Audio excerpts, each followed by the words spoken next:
Hello दोस्तों, आप लोग देख रहे हैं दीपक ऑफिशियल 91। तो दोस्तों, इंटरव्यू में राजनाथ सिंह से जब पूछा गया कि आप लोगों ने पवन सिंह को आसनसोल से टिकट देकर फिर वापस क्यों ले लिया, तो राजनाथ सिंह ने बहुत ही अच्छा जवाब दिया और कहा कि जब आप चुनाव लड़ने आ रहे हैं तो आपका करेक्टर बिल्कुल साफ होना चाहिए।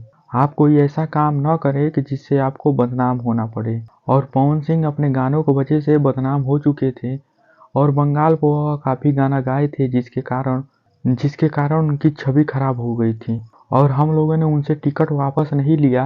वह खुद ही वहां से हट गए और पवन सिंह ने अपना खुद ही टिकट वापस कर दिया है। तो दोस्तों, पवन सिंह ने बंगाल पर काफ़ी गाना गाया था, बंगलिनिया पर, जिसकी वजह से पवन सिंह की छवि खराब हो गई थी और उनको चुनाव लड़ने में वहां से दिक्कत हो रही थी, जिसकी वजह से पवन सिंह को अपना टिकट वापस करना पड़ा है। तो दोस्तों, यही कारण है कि पवन सिंह को अपना टिकट वापस करना पड़ा है।